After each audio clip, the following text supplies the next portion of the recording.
Jerusalem, which is above, is free, which is the mother of us all. So biblically, the motherland is Jerusalem. So guess who was in Jerusalem? These blacks, Hispanic, Native Americans. I'm gonna show you, right? Because when we were in Egypt, we weren't having a good time, right? We weren't kicking back on the beach. We was in hard bondage and slavery, right? So that mindset of I gotta get back to Africa is not gonna help your nation.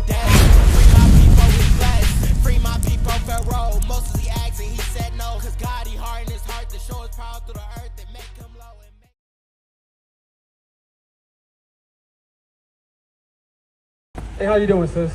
So your question is, give me Baruch chapter 4 and verse 6. Because you're right, we worship from the western shore of Africa.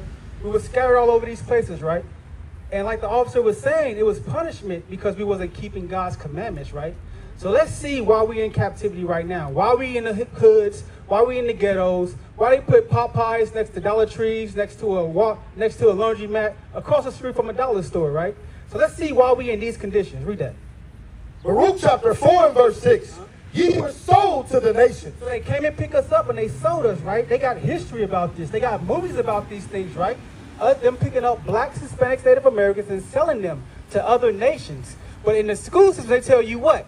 They tell you that black people sold black people, right? Africans sold Africans, right? But no, we're not African. There's a difference between us. So it said you were sold to those nations, to the Arab nation, to the white man. You were sold to those people, but why? Not for your destruction. So it's not for your destruction. It's not to destroy you. Read on. But because ye moved God to wrath. So it said you were sold because you moved God to wrath. So what's some ways we can get God wrath on us? Name me one way. I'm going to say slavery is probably one of the ways. No, God wrath, and just like the officer was saying, right? If you have a kid, but right? I'm not talking about me personally. I'm talking about getting our people back into Africa because there is a giant hole there and no one's using it. You know what it is, sis? Where is Jerusalem at? Give me Galatians 4 and verse 6. Because you're talking about Africa as the continent, right? But guess what? Jerusalem is in Africa. Okay. So in order to get our land back, there's things we must be doing, right? So the motherland, this is the biblical motherland.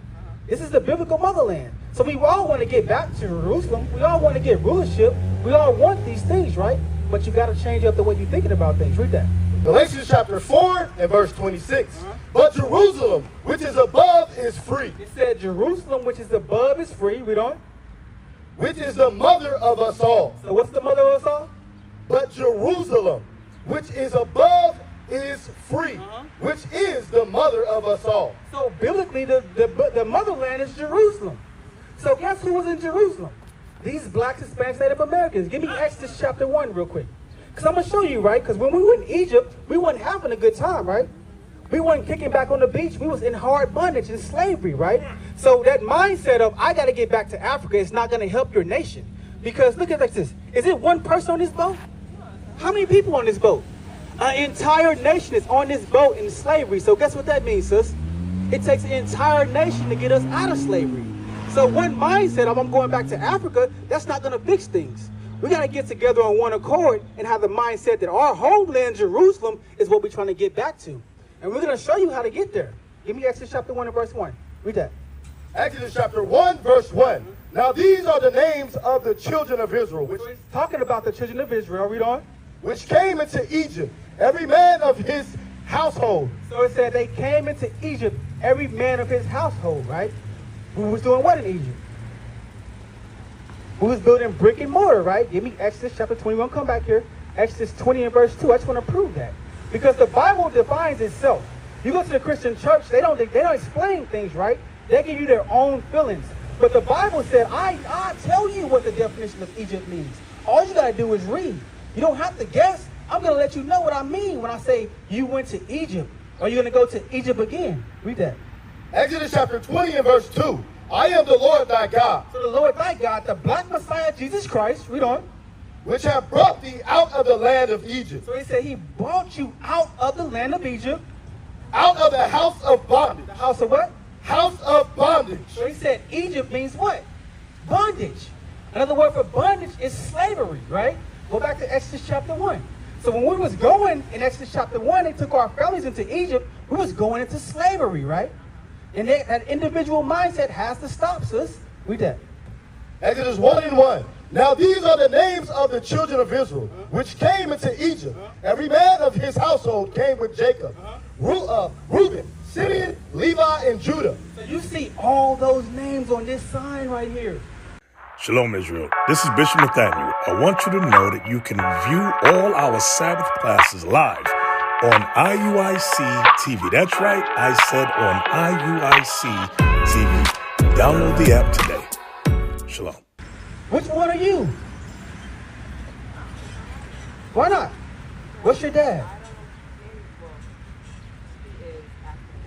So your dad is an African American. So guess what? God said that your dad is from the tribe of Judah. That's right. That makes you from the tribe of Judah. Right. Because if I have an apple seed in my pocket and I plant it right here in this grass, what's going to grow out? An apple tree. If I get on the plane, I fly all the way to Bangkok, to Egypt, to wherever, and I plant that same seed, what's going to grow up? An apple tree. So your father planted a seed into your mother, meaning you are what he is. So if your father is a black man or American black, guess what you identify as? That's according right. to God. You're from the tribe of Judah. That's right. We just read the whole family. It took families of us into Egypt. And we were not sold for our destruction, but for our correction. So we got to correct ourselves. And guess where it starts at? It starts with you. It starts with the things that you do. It starts with the things that you think. It starts reframing your mind to the scriptures. That's how we get out of this so-called Egypt or this so-called captivity. As a nation. So let me show you this real quick, sis. Give me 1 Peter 2 and verse 9. I'm going to show you this real quick. Because you know who Amelia Bloomer is? Amelia Bloomer is a white man. The term bloomers, that's where they get it from. Amelia Bloomer. She created pants and gave them to the black woman.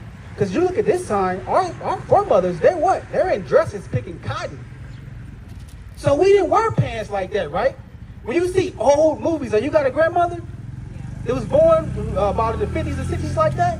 She wore dresses, right, and skirts. So where did this dress code come from?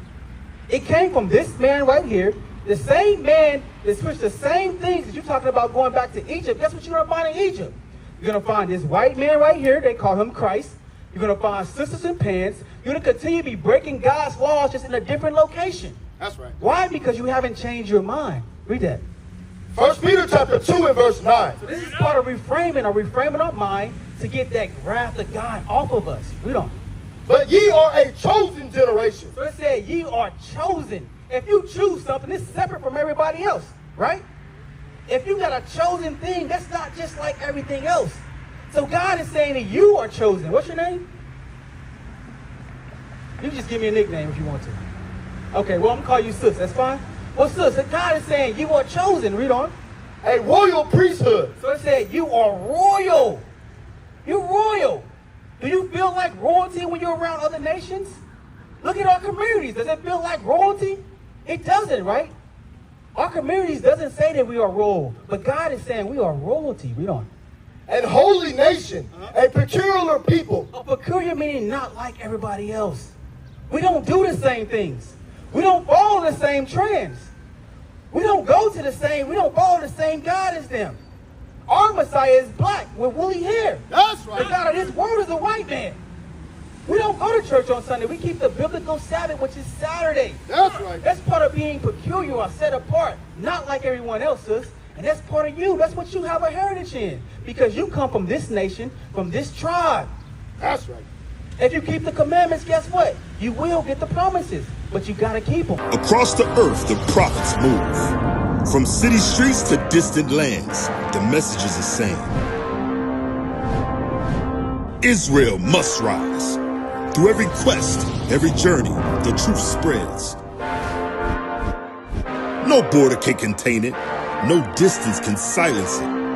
Our nation lives in every moment. In joy, we celebrate marriages. In sorrow, we honor our dead. On the Sabbath, we gather as one. Families rejoicing together, bound by the commandments of God. Yet are we tried. From the stones in Kenya to the hatred in Montana, we endure as a soldier of the Lord. And still, the mission expands. On the airways, on the screens, in every nation under heaven, Israel's voice is heard. We build our communities. We raise our children in royalty. We restore what was broken. We clean what was defiled. We show the world who we are.